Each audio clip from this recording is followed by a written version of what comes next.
신율의 뉴스 정면 승부 4부 시작하겠습니다.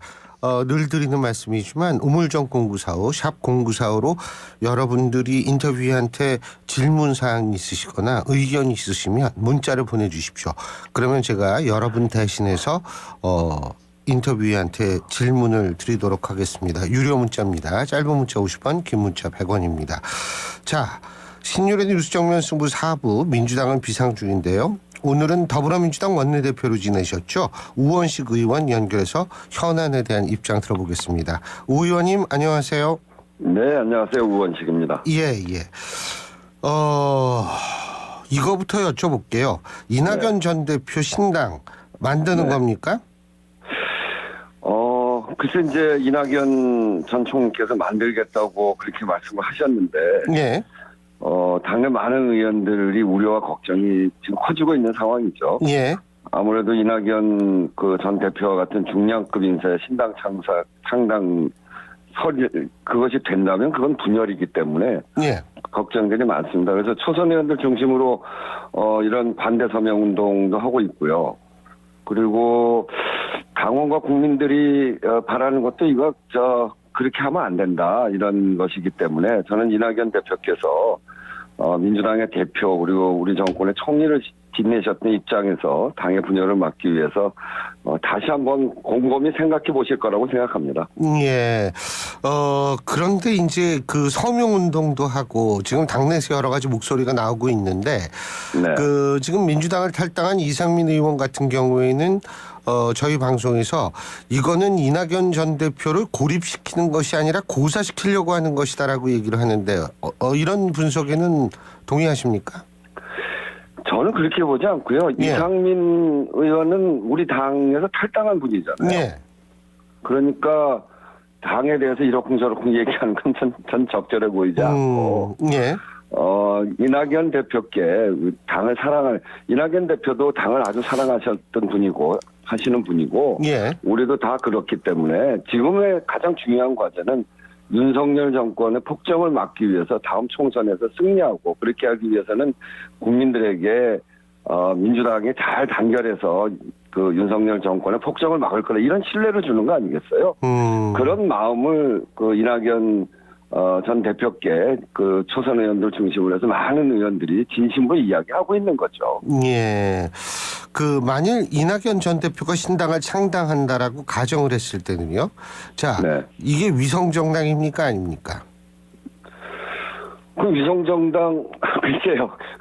아니 당을 만들어서 민주당이 문제 제기하고 하는데 그게 무슨 위성정당이겠어요? 근데 뭐 그런 논의보다는 저는 이낙연 대표가 전 대표께서 그렇게 신당이라고 하는 게 윤석열 정권의 폭정을 막는 길에 도움이 되지 않기 때문에 그런 일을 하지 않을 거라고 생각합니다.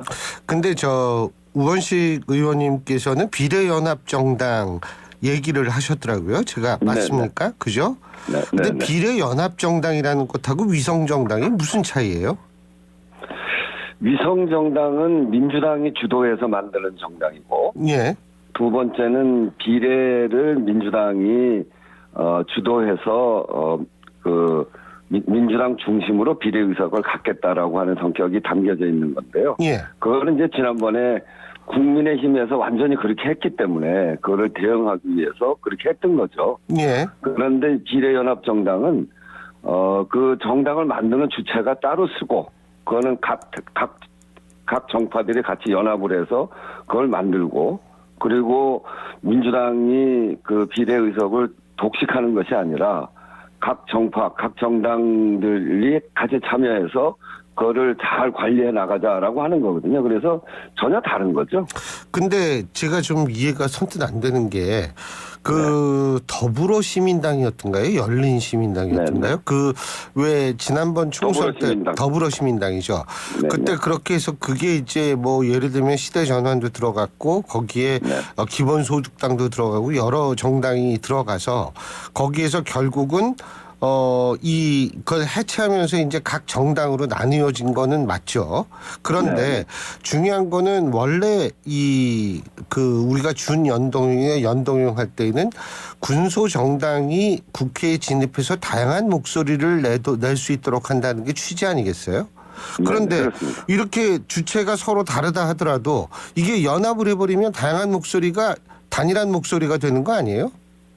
그렇진 않죠. 이게 이제 하나의 정당이 되는 거긴 하지만 각 정당들의 목소리를 그대로 유지하면서 하는 것이 연합이잖아요.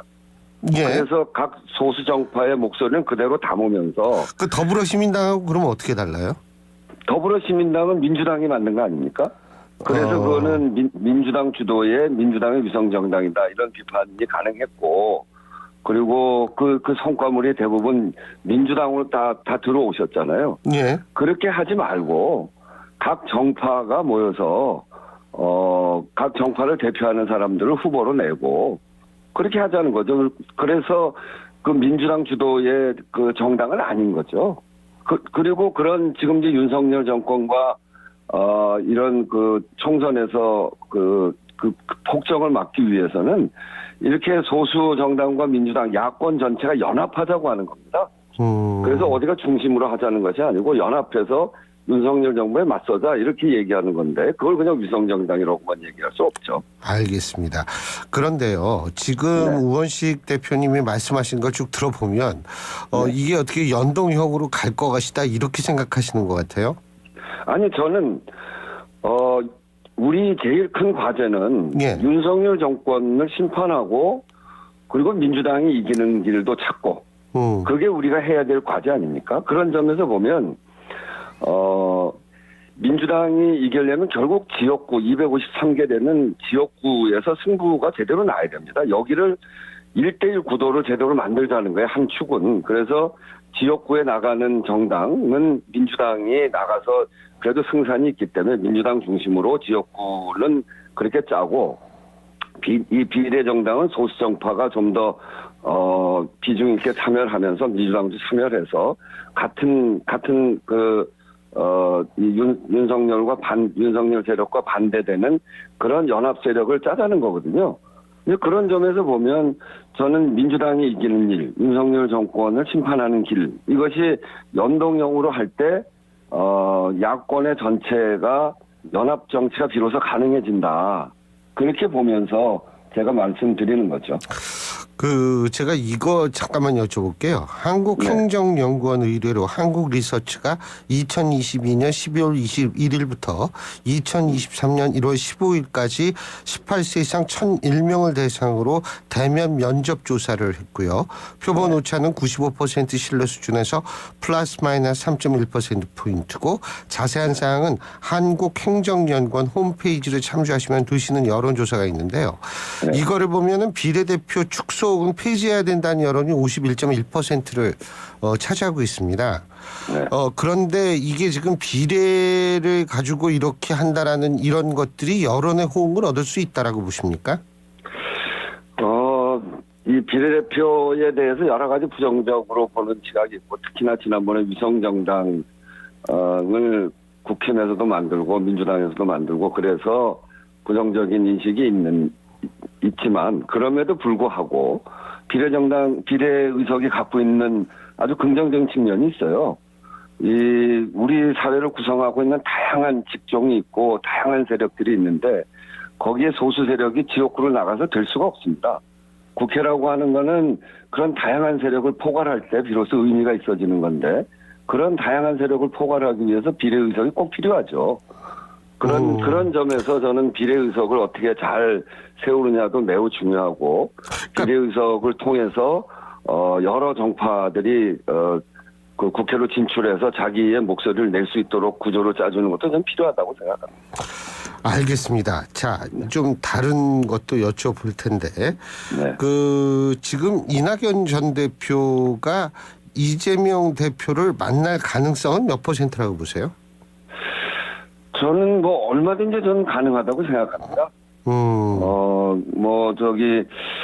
이재명 대표 입장에서도 저는 이제 이낙연 대표의 신당이 사실은 쉽지 않다 이렇게 그런 생각은 들어요. 왜 그러냐면 신당 창당을 만들려면 명분도 있어야 되고 국민적 지지도 있어야 되고 또 선거 출마 가능한 후보들이 또 이런 것들을 골고루 갖춰져야 되거든요. 근데 아직은 그렇지 못하죠. 근데 이낙연 전 대표께서 왜 그런 언행을 하는지 이걸 잘 파악하고 대화로 해결점을 찾아 나가야 된다고 생각해요. 그런 점에서 보면 이재명 대표가 이낙연 전 대표와 함께 이런 대화 소통을 해결해 나갈 것이다. 저는 그렇게 생각하고 예. 좀 더 지켜봐 주시죠. 뭐. 예.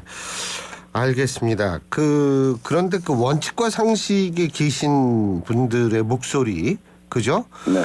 이분들 목소리와 이낙연 전 대표의 목소리가 크게 다르지는 않다라는 인상을 아마 대부분의 유권자들이 가지고 계실 텐데요. 그죠? 네. 그러면 원칙과 상식의 의원들도 잘 포용을 할 거라고 보십니까? 물론 포용해야죠. 포용해야 되는데 그분들은 이제 우리 당에 계시는 분이잖아요. 예. 그 당에 계시는 분들은 전 이낙연 신당설이 불거졌다고 이것을 당대표 흔들기의 소재로 만약에 그걸 쓴다면 그건 저는 온당치 않다고 생각하고요. 지금은 윤석열 정부 실정으로 해서 국민의 먹고 사는 문제가 정말 총각을 다투고 있는 상황이고 이 폭주하는 윤 정부와 맞서 싸우는데 친명 비명이 어디 뭐 그게 따로 있을 수 있습니까? 오히려 지금은 총선을 앞둔 엄중한 상황이기 때문에 정권 심판을 위한 건설적 토론이 중심이 돼야 된다고 생각하고 당 안은 함께 정말 단결해서 같이 갈 수 있도록 서로 마음을 열어야 된다 이렇게 생각합니다. 예, 그렇군요. 그리고 오늘 그 한동훈 장관 있죠? 네. 이 좀 아무래도 비대위원장이 될 것 같기는 해요. 네. 어떤 얘기를 했냐면 누구도 맹종한 적이 없고 앞으로도 그럴 것이다. 이런 얘기를 했거든요. 이거는 이제 윤 대통령의 아바타라는 지적에 대한 답변이었는데 만일 그 한동훈 장관이 비대위원장이 된다라고 했을 때 민주당 해피합니까? 뭐 해피하고 안 하고 간에 그거는 저 정치 그동안의 정치로 보면 굉장한 후퇴라고 생각해요. 예, 뭐요? 후퇴라고 생각해요. 예. 이게 왜 그러냐면 여당이 뭐 지금 인적 쇄신이냐 아니니 뭐 그런 얘기를 하고 있지만 속을 그대로 들여다보면 이 정당 안에 있는 윤핵관들을 숙청하고 원조 윤핵관들이 진출하는 거 아닙니까? 그래서 굉장히 혼란스러운 거고 김기현 대표의 사퇴나 장제원 불출마 이것이 인적 쇄신이라고 보이지 않는 겁니다. 예. 윤석열 대통령이 비대위 체제를 통해서 여당에 대한 직접 통제를 강화하겠다. 이런 윤석열발 권력 개편 아니냐. 이렇게 볼 수밖에 없어요. 예. 이제 그런 점에서 보면 저는 윤석열 정권이 이 정당의 기능을 얼마나 무시하는가. 예. 이거는 앞으로도 이 정당사에 아주 좋지 않은 그런 것으로 기록이 될 것이다. 저는 그렇게 보여집니다. 예. 근데 이제 아무래도 한동훈 장관이 되는 것이 예를 들자면 하나의 이건 가정입니다. 한동훈 장관이 비대위원장 되는 것과 김한길 전 민주당 대표가 국민의힘 비대위원장 되는 것과 어떤 게 민주당 입장에서 볼 때는 상당히가 좀 용이할 거라고 보십니까?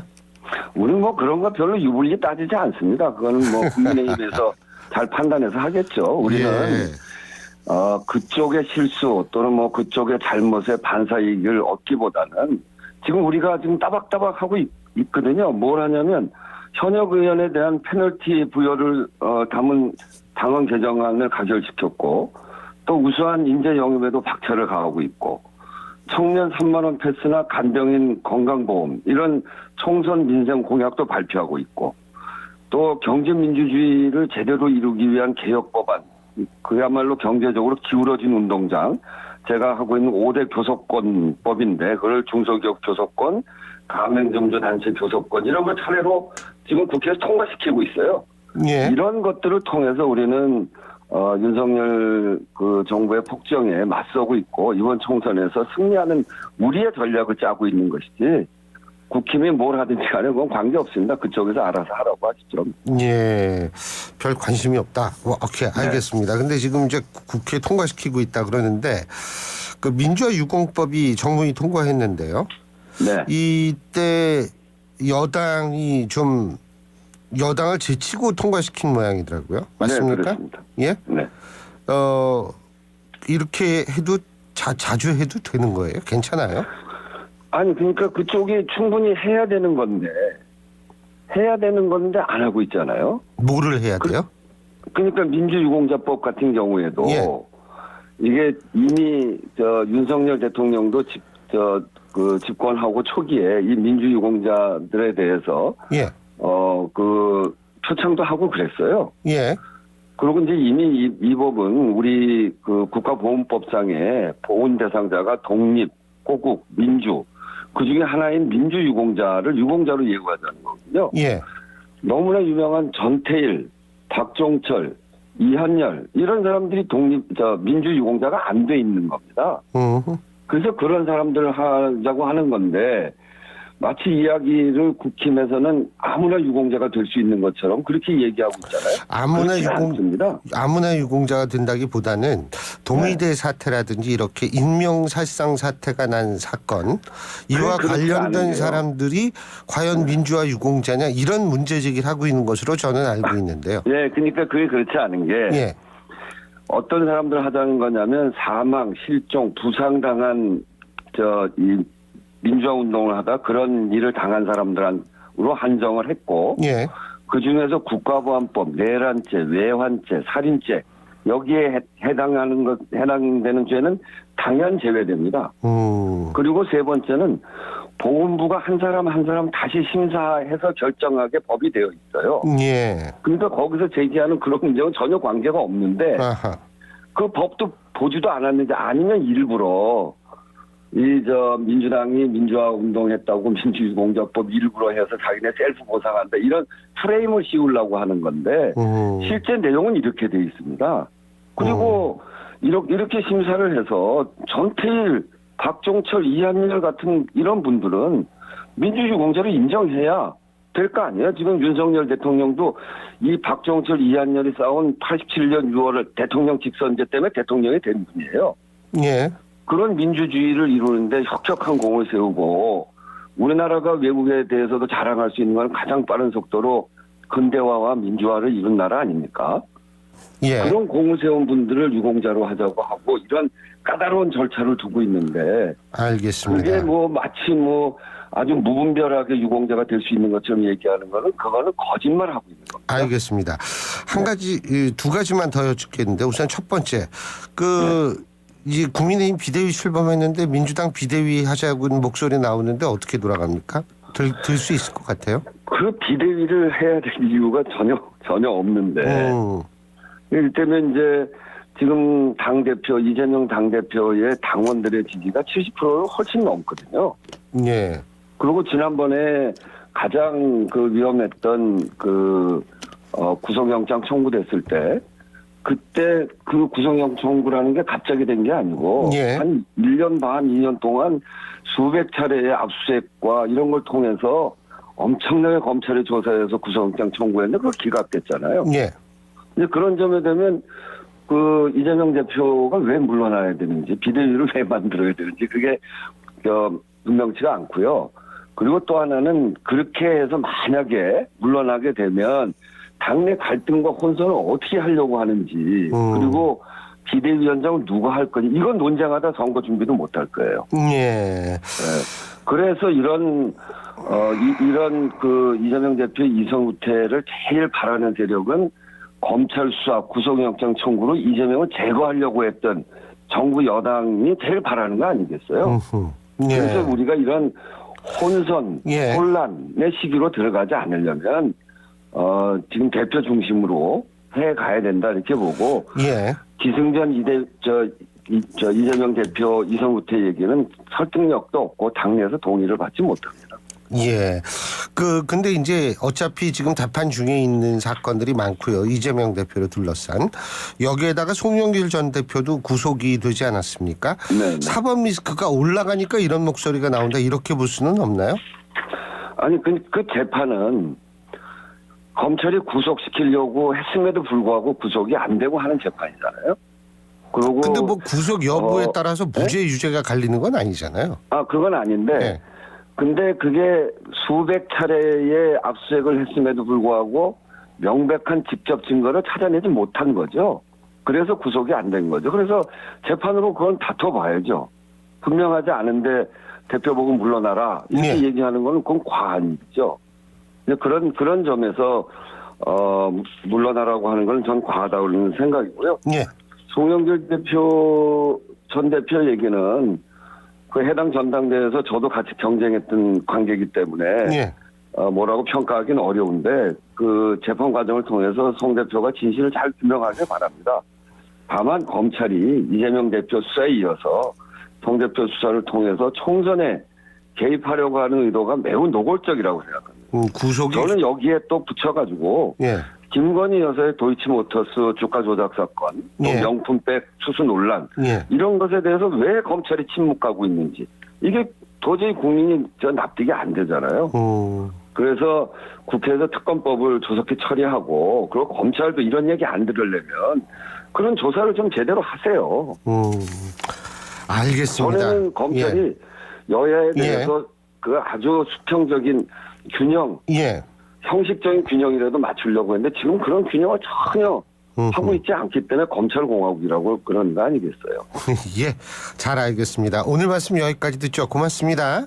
네, 감사합니다. 예. 지금까지 더불어민주당 우원식 의원이었습니다.